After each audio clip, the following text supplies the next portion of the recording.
All right, you guys, I want to welcome you back to the Sovereign Kitchen Society, the space where we explore what it really means to live free, aligned, and rooted in purpose. If you've ever dreamed about starting your own business, maybe right from your kitchen table, this episode is going to open your eyes to what is truly possible. We're talking about sovereignty through entrepreneurship, how to build something that belongs to you so that it can become the greatest act of freedom that you will ever make. Mm. My guest today is Shawn Finnegan, the co founder of Tax Hive and the business partner to Kevin O'Leary.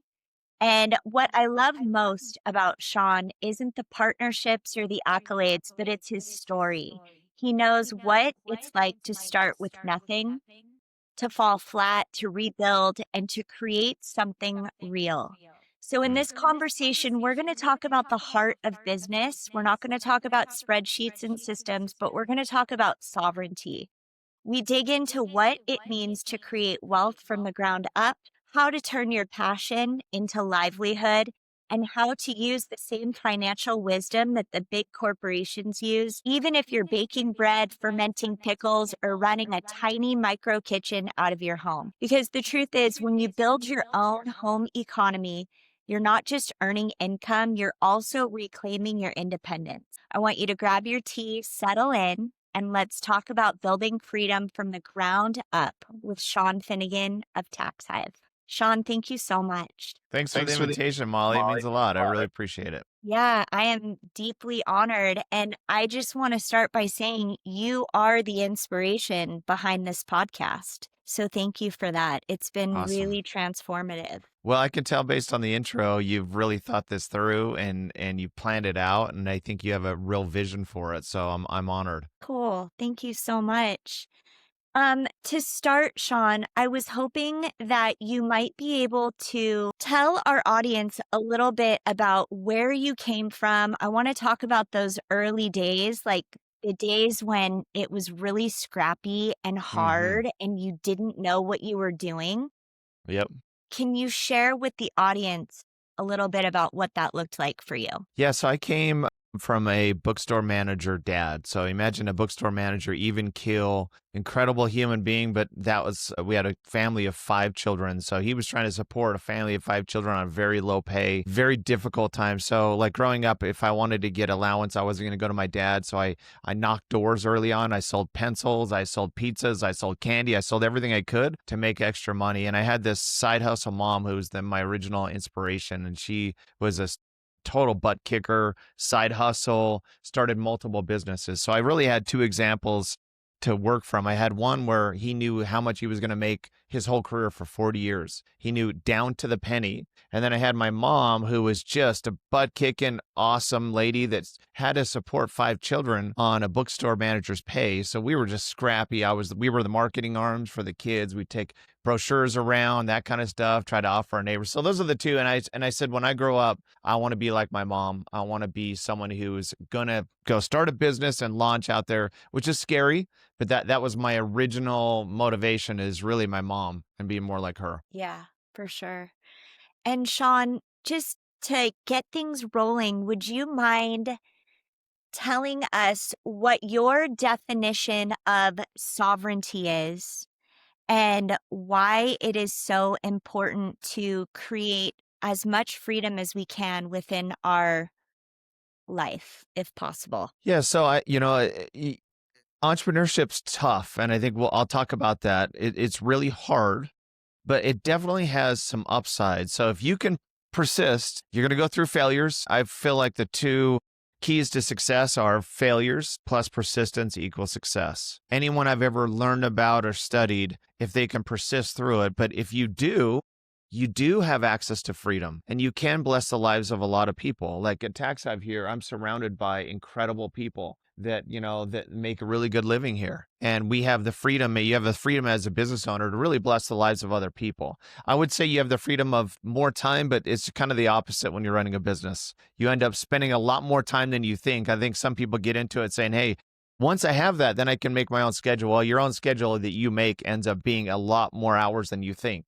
Yeah, But definitely, absolutely. I think the freedom is really to help people, bless the lives of your customers, and then those people around you that take care of your customers. Yeah, for sure. When you first got started in entrepreneurship, can you reflect on what your first business was and talk about some of the messes that you made? Yep, for sure.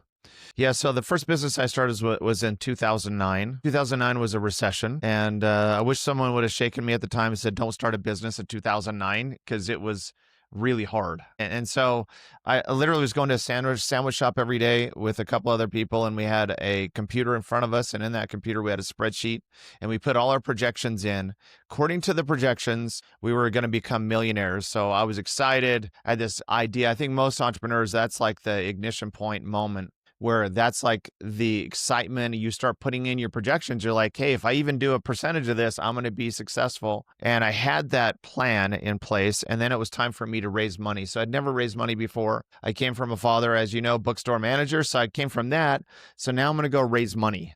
And I went and started meeting with angel investors and started pitching them my spreadsheet idea and what I wanted to do in my projections. And I failed and failed and failed. But 23 investors decided to give me $1.5 million. And so I had 1.5 in my operating account. I remember going on LinkedIn, putting that I was a CEO on LinkedIn. So now my family was like proud of me. My neighbors thought I was a baller. And I was ready to go tackle the world. So that was in 2009. That is awesome. Now, for somebody that is just starting out, has zero business experience whatsoever, perhaps they are a stay-at-home mom and they've Hmm. just like acquired some new skills. Like for Yes. my community of people, it would be like learning how to make homemade bread or Yes. making meals for your community. What would you recommend as the very first step that they take in starting their own business? And how Yeah. can we guarantee that that business is going to be profitable or Yes. successful? What would you recommend? So the key, especially when you're first starting a business, the number one thing you can do is word of mouth. Word of mouth is basically you have a product or a service and people love your product and they're such raving fans that they're willing to go tell their friends and family about it. And word of mouth is how people, especially, that's the only path you have to start because you're not going to go. The two paths are you're going to go spend a lot on marketing or you're going to go to your network and you're going to go and interact with people. So I'll tell you the end of my story and then it'll give you an idea of why I think word of mouth is so important. So I launched my business 2009. Kevin O'Leary, one of his quotes is, in business, poo poo happens. And for me, poo poo happened over the next 12 months. And I made every mistake you can possibly make in business. So if you've made a mistake in business, I probably made something similar: operations, marketing, sales. And long story short, over the next 12 months, I lost the 1.5. But it was worse than that because I had leveraged my house and my car. So I was below water after 12 months, just trying to keep the thing alive. And rock bottom moment for me was on a Thursday night because payroll was due the next day. I had 2,500 bucks in the bank, down from 1.5. And I didn't have 1,000 bucks in the world. I had leveraged all my cards. Everything was at the very end. And I was literally praying that night for a miracle. A miracle didn't happen. I go to lunch, and as I'm getting up to go back to the office to explain to people that I can't pay them a percentage, I get a phone call from my controller, and she's like, "Hey, Shawn, I found $3,000 in petty cash. What do you want me to do with that?" And I was like, hang on to that cash. And I drove back to the office, picked up the cash, went over to the bank and deposited it, which means that cash is king, it clears. And I was able to cut checks for each individual on my team. And during that time, I had a pounds per square inch pressure, which was hard because what about the people in the office that had faith and confidence in me, that jumped on board behind my banner? What about my friends and family, the embarrassment of that? What about 23 people that gave me 1.5 million? And so I had like food didn't taste good. I wasn't sleeping well. I was more stressed than I've ever been in my whole life starting that business. And that afternoon I said, I gotta make some. So that pain caused me to make some real changes that day. I was like, I'm not going to go through another Thursday night where I didn't sleep and stressed out and worried about people in my office. So I made a list of my mistakes and I rank ordered them. And the number one by far was I stopped building relationships in business. Maybe out of pride and ego, because I was the high flying CEO, I stopped building allegiances and I started Googling some of the images of the greatest empire builders of all time. And Steve Jobs is sitting there. And who's next to him? Steve Wozniak. Yeah. And I figured out that, hey, you know what? In business, you actually have to build relationships and you can't do it alone. There's no such thing as self made. So I reached out to a couple of people in my network there soon after on Monday and met with them. They became ultimately my partners and we went on a run. And over the next 12 months, I was able to pay off all my original investors back to 1.5 plus all the interest. So that's why I've lived the experience of literally word of mouth, building relationships, network is so, so important. So I tell anyone starting out, this thing is an amazing device right here that you probably have hundreds of people in here that you can reach out to. So word of mouth, number one, first and foremost. Yeah. You know, that I love your story so much, and it hits me right at my core because I think that every business owner has experienced at least once what it feels like to be at rock bottom. And Hmm. I know for me, it is so hard for me to ask for help. It's so hard for me to get vulnerable and say, oh Yeah. my gosh, I just made a huge mess and I do not know what to do. But Mm. I remember in 2019 hit a similar nothing of the magnitude of 1.5 million, but, like, for me, Hmm. it was heavy duty, and my back was against a wall, and I had to just wave my white flag and say, "I don't know what the heck I'm doing." Yeah. And to have enough courage and faith to ask for that help, and then to put somebody in place that knows how to do it better than I ever could. So when you that Monday morning, first of all, what I think is so inspiring is that, yes, you weren't actively pursuing relationships, but you had one person or one team of people that you called that jumped Yes. on board with your vision. Yep. That is so fortunate, and that is So such a important. God thing. Was it Yeah. really that easy to make that happen? Like, you made a phone call and they just had your back? So that's a great question. So what I really did is I pulled my phone out and I did it 1980s old school style where I had my phone and I made a list of two people. I had list number one is who could be my potential customer. So anyone watching this, pull out your phone, make this list. In your phone of the contacts you've made, who's a potential person that you can offer a cookbook to or whatever it is that you can sell your product to?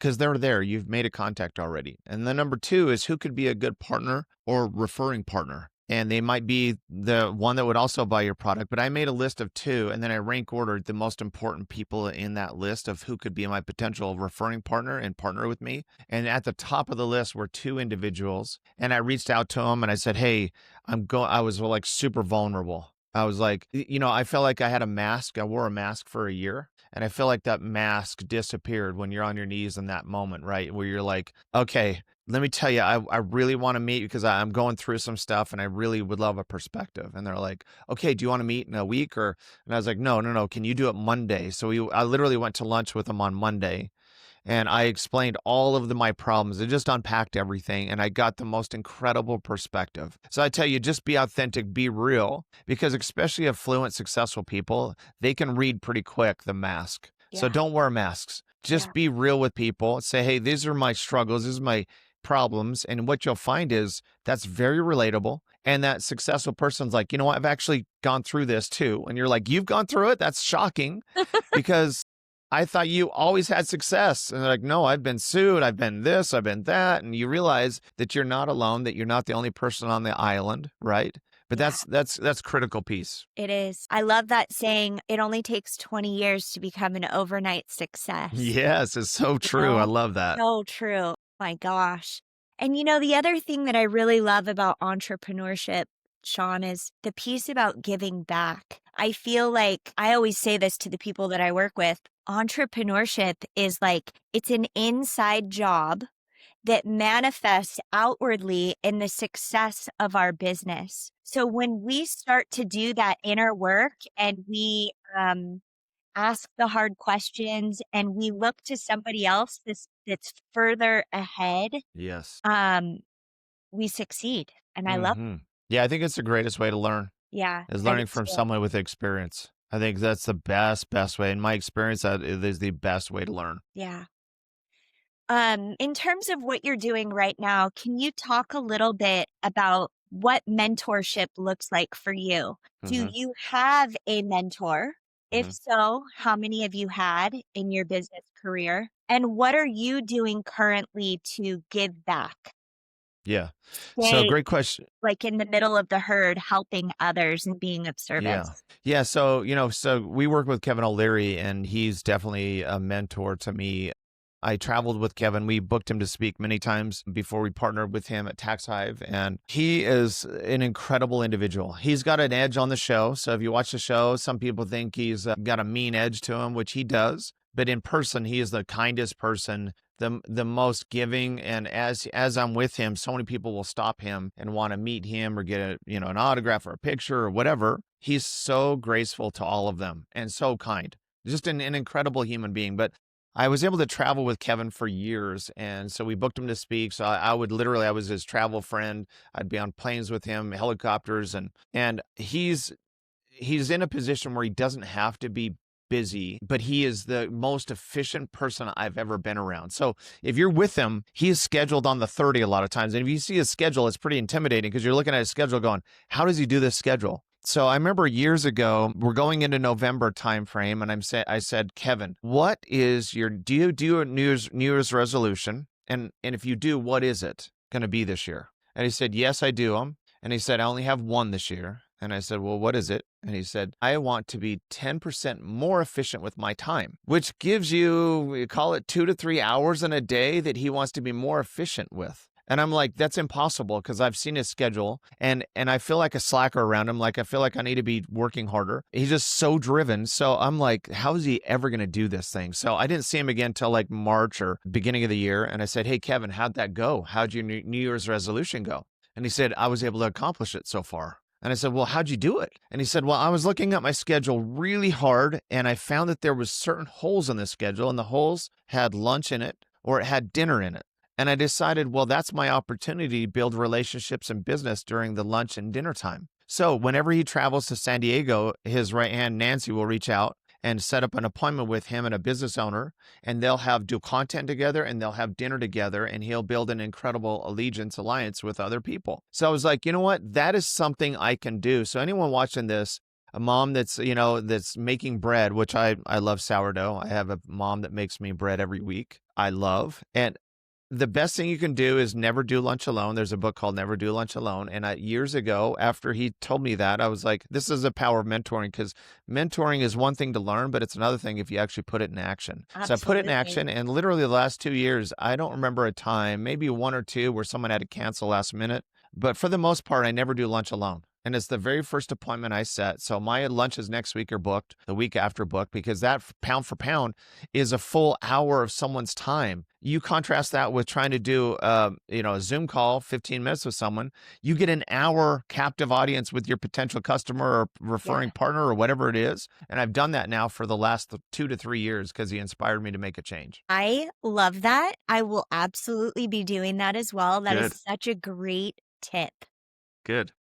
For somebody that's a hardcore introvert like Hmm. myself and would Hmm. love to just hide in my little hobbit hole, what do you recommend for people that aren't as outgoing and get really Hmm. scared? And where do you find those potential people to have lunch with or connect with? This is going to sound painful because I have a lot of friends that are introverts, and introverts are actually better listeners. And generally, if you do the research, they're better leaders in organizations. Introverts that can actually take in information is super powerful when you're running a big organization. So you look at it and there's tons of them. But a very painful one, but it requires getting outside of the comfort zone. This sounds like really difficult. Like when you say to Yeah. an introvert, hey, go to a networking event, that's like, oh my gosh, why would I ever? But I can just tell you, you can make so many incredible contacts in a meeting. It doesn't have to be a huge group. It doesn't have to be a huge room, but you can go into a small little group. You could put together a small group. I have my own community that I've created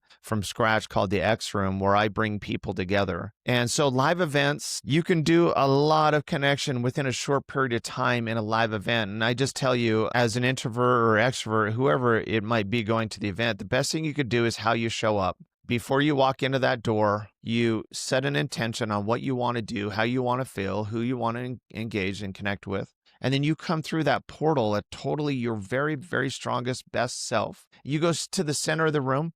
You don't sit on your phone like this and look down. You basically go into that room with all the power that's and you make that person that's the most powerful person assigned to you in that hour. And you'll find that you'll get incredible, incredible contacts. And then if you meet someone there that makes total sense for your business, the riches are made in the follow through. Most people don't do that piece. They might meet Molly and it's like, Molly, based on what we have and what you're doing, I think there's a great fit. How does your schedule look for lunch at my office on Tuesday next week? That's the follow through. And you'll come away with 5, 6, 7 appointments that will totally transform your business. But I know that's painful.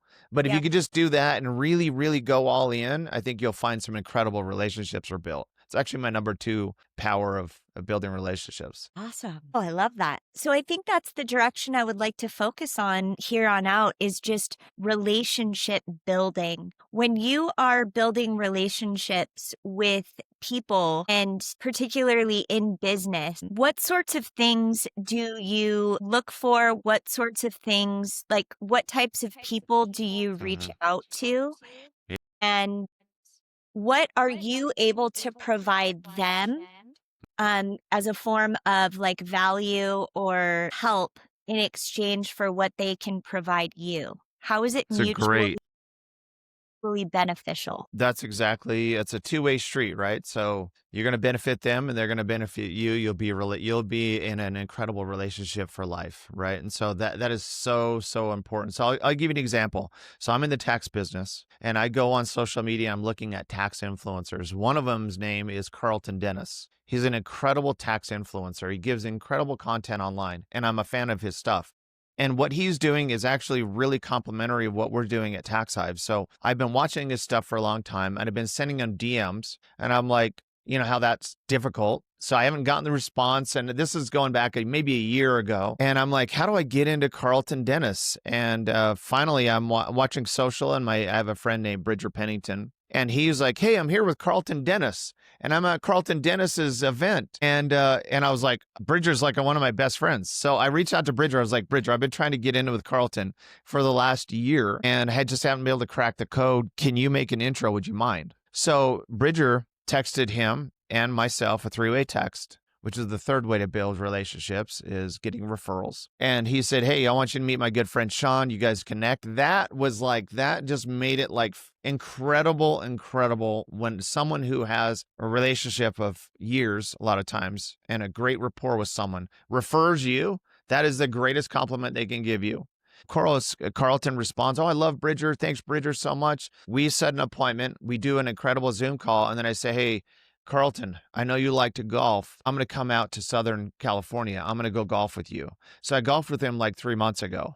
And I had him for 4 hours. And then we went to lunch after. So I had him for 5 hours and we ended up doing a joint venture deal. And we've now began working together in the last 3 weeks. We've done incredible revenue. And it's because of this. If you just have the vision of seeing how much you can multiply your business, if it doesn't matter how small, I think someone might watch on this going, hey, I just simply do this. I bake bread in my home. That's okay. If you have 100 relationships and, they have 100 businesses in your Rolodex and they can go offer your bread to 100 people, you can multiply, you can put an X, you can multiply what you're doing in word of mouth and you can make a lot of money. All right, you guys, we're going to pause for one moment to let you know that this episode is brought to you by the Essential Canning Cookbook, your guide to building food security and family wealth, one jar at a time. Learn the old world skills that our grandparents knew,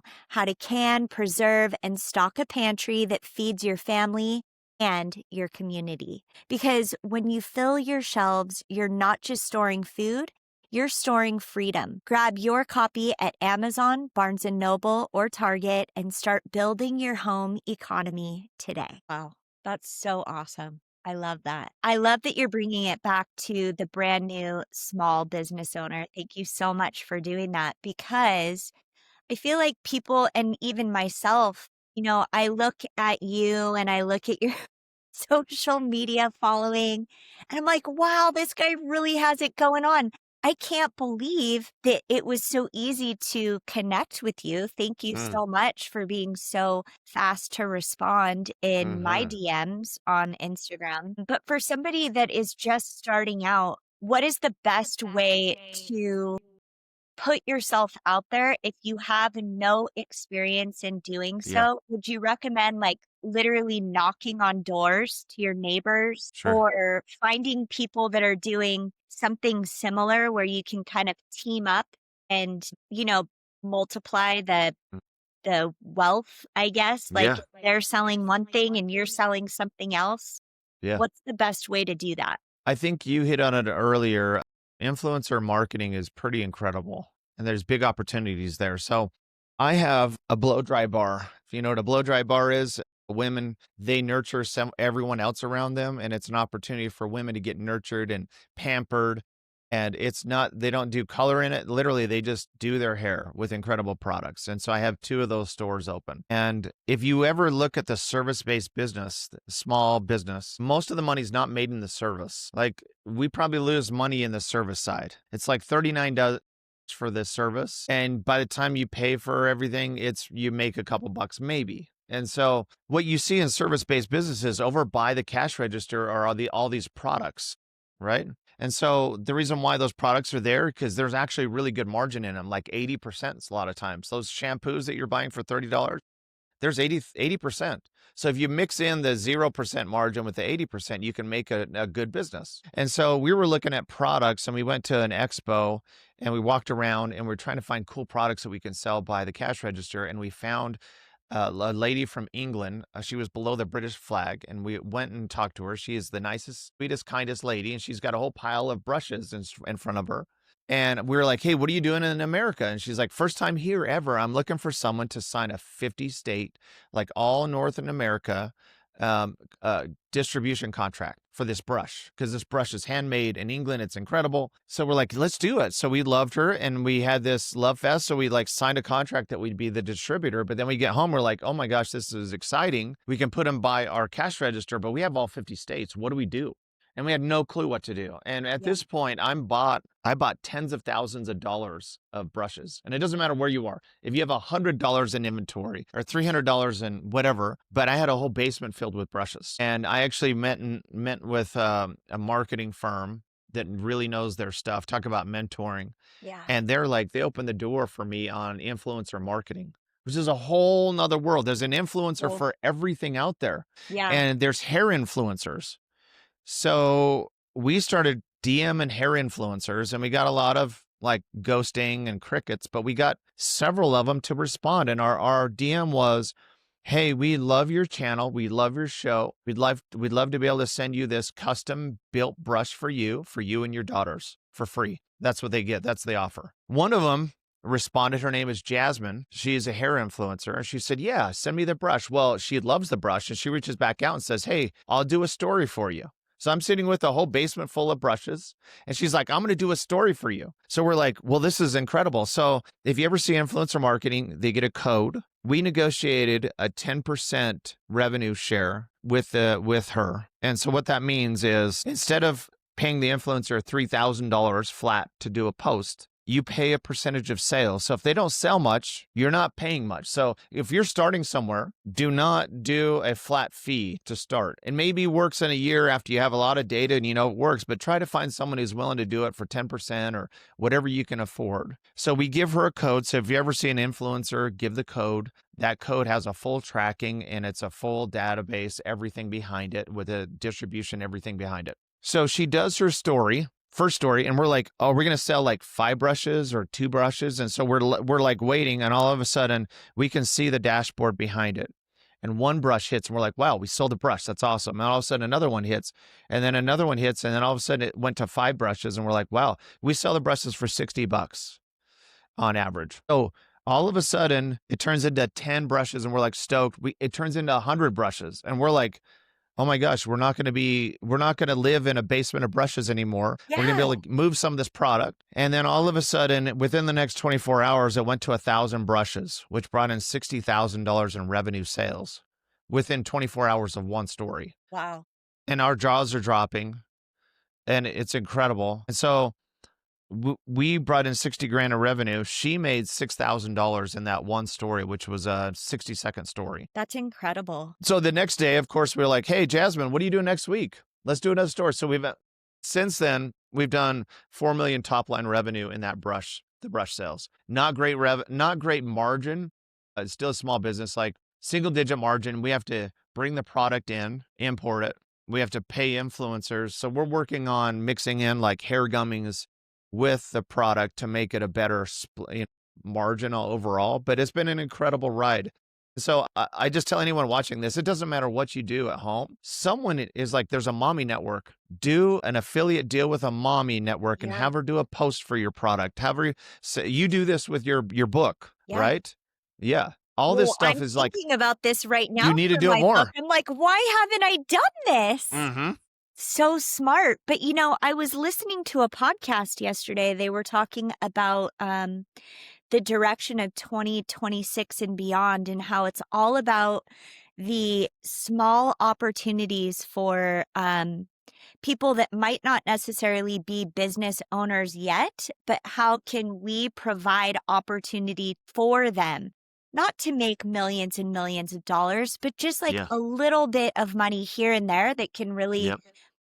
help their home and their Mm-hmm. family life. Would you say that um, affiliate marketing, the way that what you were just talking about, would that be a good option for them for just getting 100%. started? Yes. Cool. Also, local community, find out who's doing events. Can I bring my cookbook to your event? Can I get on stage? Can I sell my cookbook at your event? Can I sell my cookbook on your podcast and I'll pay you a percentage of sales? Just look for every opportunity to, do a revenue share with them and do deals. Affiliate marketing is incredible. There's been billions of dollars done online from it, Wow. right? Very cool. What kind of things have you done to put Tax Hive on the market and get the word out about Tax Hive? So originally, like years ago, I'm like, hey, word of mouth super important. That's how people build business. But how do I build word of mouth and I really multiply my word of mouth? And what I've found is, as I'm talking to most business owners, when I ask them, hey, is word of mouth important? Every hand goes up. And then I ask them what their plan is. And the vast majority really don't have a plan other than I might go to an event, I might reach out to some people, and they just kind of wait around for someone to send them incredible manna, right?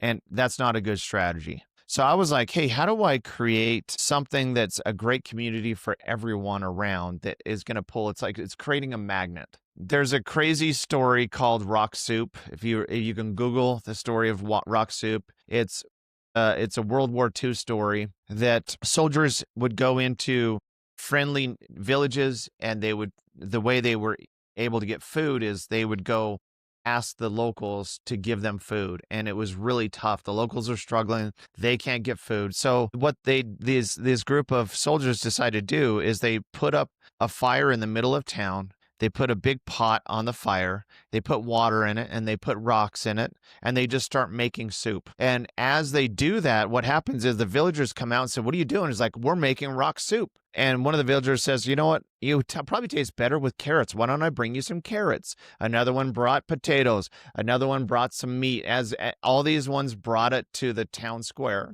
to contribute to the pot, right? And I always think about that story is like, if you create something, if you create your own podcast, if you create your own lunch event, if you create your own, so in my case, I created the X Room 3.5 years ago. I've done 13 of them. I do it every quarter and I just do it for 2 hours at a lunch and it brings the community together. The first one I did was 40 people.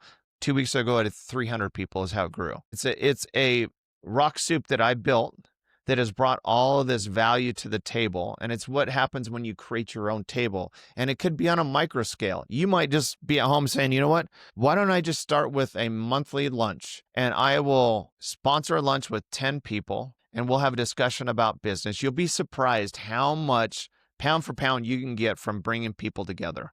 or Awesome. attend someone else's table, or be a part of another community. But that is such a fast way to do it. That's awesome. When you're building your community, and I apologize for being all over the place. I'm just so That's good. excited that I get that I get to pick your brain. When you are designing your community and you're bringing people together, um, how are you what's the best way to phrase this? You're creating opportunities for other businesses that you're connecting with. So maybe you'll highlight a specific venue that you're gonna hold this lunch in, and then you're gonna find somebody else that's going to speak. How do you Hmm. design that community so that it Yeah. brings kind of like the top talent in, where everybody gets to highlight their strengths and it Yes. enhances the overall experience of the Yeah. event? Yeah, so that's a great question. So I love community building contents. When I first started, I went to a bunch of other events, 3 a week for a while. And I made a list of all the things I loved, and I made a list of all the things I hated about them. And I decided to build my community about all the things I loved. There was 3 things I did. Number 1, I said, I'm gonna make this thing super rare. I'm not gonna say my community is every night. Everyone's gonna be like, that'll fizzle out pretty quick. Even every week is hard. So I elected to go with every quarter. So it's rare. So if you miss one of the extreme events, you're not gonna see that community for months and months and months because I only do it every quarter. So that was number 1. I wanted it to be rare and valuable, right? That was number 1. Number 2 is I wanted to curate.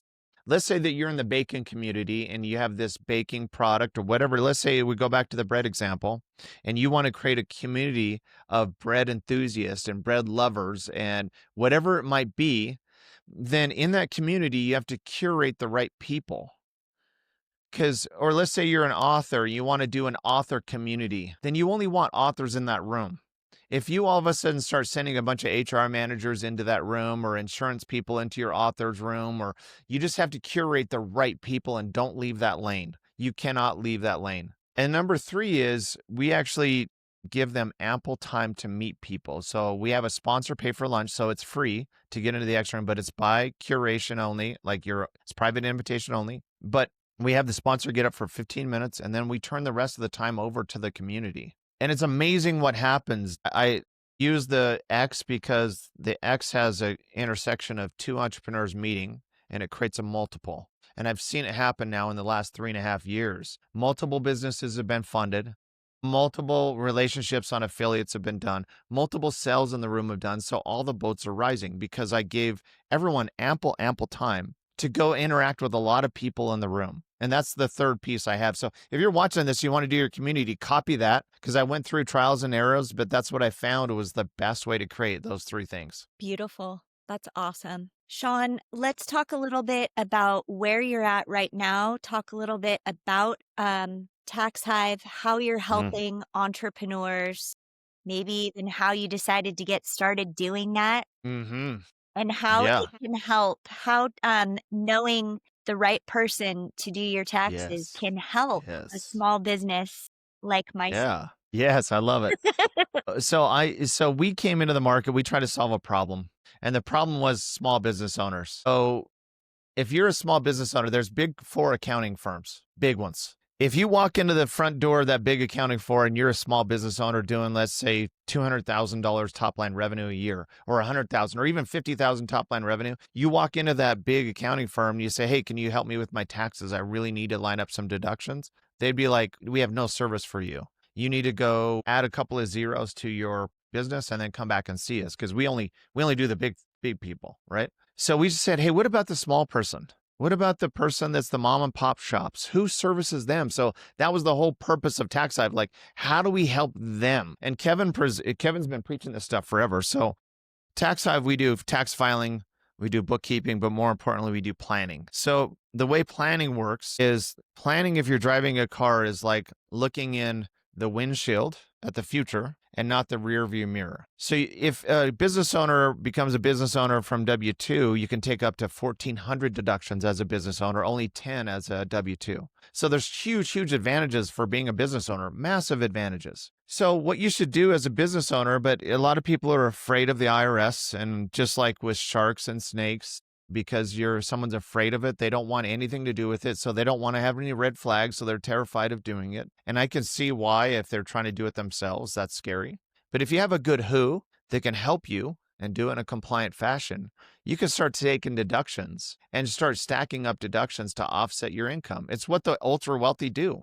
What do they know that we don't as a small business owner? So there's like multiple different deductions you can take, and there's simple ones that you can do, right? One of them is the big beautiful bill has just come out, and if you buy a vehicle made in the USA, you can actually write off the interest just like you can with your home property. You can actually write off the interest on that car payment every single month, that you get a deduction on your taxes. That's one simple thing. So if you're trying to decide what car works, hey, get a car made in the USA and you get to take advantage of that. That's number one. Okay, cool. Pretty wild. Number two is, I hope everyone watching this goes on a hiring spree and hires your family members, because you can actually hire your children. Big Beautiful Bill That just raised it to $19,800 a year. You can pay your children, right? And that saves you that tax because you're paying your children. And children can do all sorts of things. They're probably better at social media marketing than we are. They're probably better at marketing than we are. They're probably good at data entry. And, now this is a legacy play. If you're home operating a business, you can include your family members and give them a job and help them see what it's actually like. That's the best training you can give a child or a teenager. Get them involved in your business. No one teaches them that in school, right? $19,000, 19,800 per year you can pay them and not have to pay tax on that. It's pretty wild. yeah. See, there's just simple things you can do. Augusta rules third, so you can actually rent out your home to your business for 14 days a year, tax free. And so if you're doing a board meeting, or if you're a family-based business, then that family rents out your house. It's the happiest check you're ever going to cut, because you're going to cut that check to your business and not pay tax on that 14 days a year. So that's like 3 of 1,400. So it depends on what you want to do or how many you can do, but you should just stack up the deductions and offset your income. So when it comes time to tax, you're like, oh my gosh, this is the best time. I'm not scared. I did it with the right compliance. I did it the right way. And you know what? I saved myself 10, 30,000, 50,000. And what are you going to do with those dollars? You're going to keep them back in your business and grow your wealth, right? That's what it's all about. Yeah. That's so awesome. And are you guys in all 50 states? Do you work with people all over? Yes, everywhere. Yep. Cool. So Yeah. awesome. So I just invite everyone, take control of your tax, keep those dollars back in your business, right? Yeah. Beautiful. Do you recommend that people get on the ball and do things the right way from the beginning, in terms of like setting up their taxes and stuff, or flying under the radar as long as possible? And if they are flying under the radar, is there a certain amount of money that they need to stay under Sure. without That's a doing great anything question. wrong? So we have a training going on tomorrow. We have a bunch of authors coming in tomorrow. So this is exactly the fit. So the challenge with authors, as an example, is they generally don't make revenue for sometimes a year, 2 years while they're writing this book. And then they hockey stick in their business because they get a big check a lot of times from a publisher when they publish. And so what happens is, and this happens all the time, people in business, they won't set themselves up correctly. They just kind of fly under the radar. And it's actually okay, because if you're not making much revenue, there's probably not going to be a lot of tax liability, right? Because you're not really bringing it in. But you just don't want to set yourself up for future failure. Like, I have a really close friend. His name is Scott. He is a construction guy. Didn't make money. All of a sudden, he had an incredible year. He sold off one of his buildings and it hockey sticked his revenue. The next year, he's like celebrating, and then he gets his tax bill and it's $380,000. And he comes in my office and he's freaking out. And he's like, what do I do? And I was like, hey, the game's over. You already went through this. So he had to sell off trucks, land to pay his tax bill. So I would just tell you, like, hey, if you're building your castle, set up the moat. It's important that you set up your protections, that when you do start making really good revenue, you're protected and you're happy. You don't have the fear. And tax time is actually a great time. It's not a dreaded time that you cannot stand, but it requires some work up front to just make sure you're protected and taken care of. For when the event that happens, you're actually protected and you keep those dollars in your pocket. Yeah. Awesome. Shawn, thank you so much. I love talking to you. I want to thank you for being so kind and so open and offering your service to all of us who are just like learning and trying to figure it out as we go. Is there anything that, any kind of advice that you can offer somebody that is just starting out in the business world and has no experience whatsoever? What would you recommend for them just getting started and moving out of fear and into a place of action? Yeah, I love it. That's a great question. That's my favorite question. You're good at asking questions. Thank you.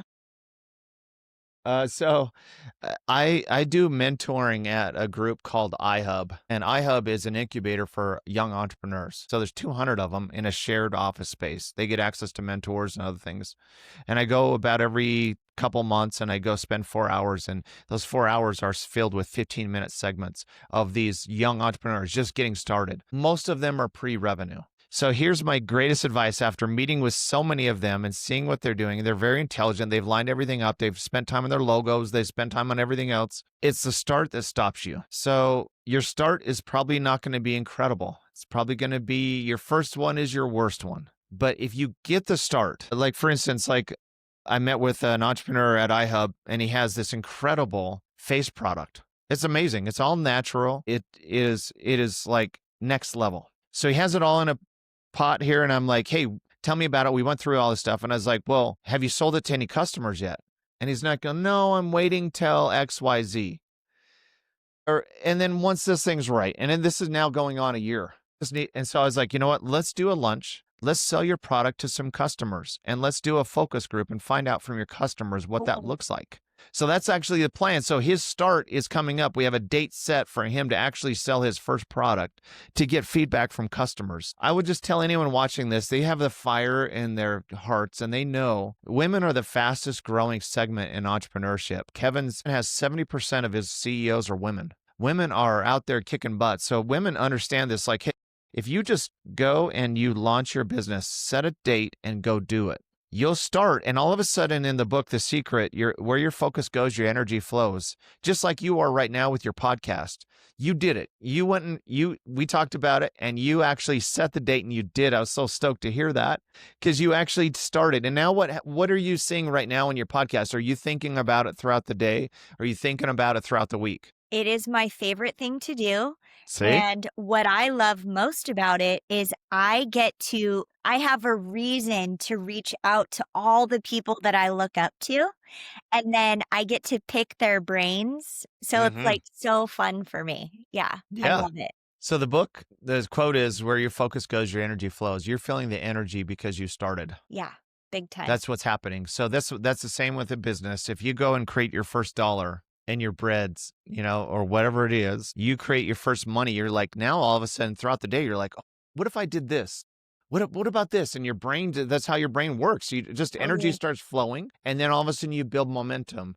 But I see so many people just stuck in the starting gates. The race is going, but they're in the blocks, just still lined up, and they haven't actually got into the race. Get into the race. Take the very first step in that race, and you'll find like, hey, you know what? It wasn't great. My first podcast, I felt my personally, I was robotic, and I was like, trying to get through it. And then you just start flowing. You get better and more natural. And all of a Yeah, sudden, 50 podcasts later, you're like, this is like, I cannot wait to do this because I really totally. enjoy conversations and mentoring and everything else. So I just tell anyone in that position, like kind of like that is analysis by paralysis stuck. Just get in the blocks and then take a first step and set that date. If it's, hey, October, if it's like, say, December 3rd, I'm going to go do this. And then January 4th, I'm going to do this. And you just start lining up some dates with some actionable items and you start executing, you're going to find that you're going to blow up. You're going to all of a sudden, you're going to bring in more revenue than you can imagine. That is so awesome. Thank you. I do have one last question. My question to you is, can you think off the top of your head of one, two, three books that have totally changed your life and that you recommend to any new business owner or entrepreneur that is on fire to just learn, learn, learn? Yep. My number one recommendation is a book called Crucial Conversations. And 30-second description of it. In a nutshell, they wanted to find out what makes people good performers and bad performers in any organization, even solopreneurs. And what they found is it boiled down to communication. If you're a good communicator in all things communication, you end up making a lot more money and finding more success. So what they found is most managers or leaders avoid problems, number one, or they lash out at people, number two. Those are two wrong ways to handle things. They teach you a third option, which is to have a crucial conversation. And if you have the crucial conversation with people or children, it works on teenagers. There's a technique called the gap. You set expectations. If they go below the gap, you just stick to the facts. You don't yell. You just say, hey, what's the expectations for coming in? Oh, your curfew, Kaylee. My curfew is at 11 o'clock. What time do you come home? 11:30. Help me understand and have a conversation. It's a crucial conversation. It doesn't matter what it is in business. You can have that crucial conversation. And because you have that conversation with them, it can change performance in that individual. Or you can mismanage it and you can ignore it and expectations go out the window. Or you can lash out and then they end up quitting.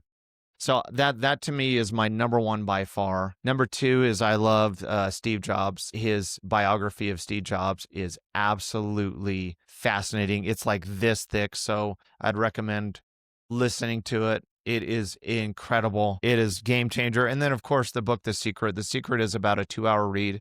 If you have teenagers, I highly recommend you sit down with your teenagers and read The Secret. Cool. I've read it to mine, and it is all about law of attraction is The Secret, and it's been known since the beginning of time, right? So those are my top three. Wow. Thank you so much. Thank you. Very, very inspiring and such an honor to connect with you. I really appreciate it.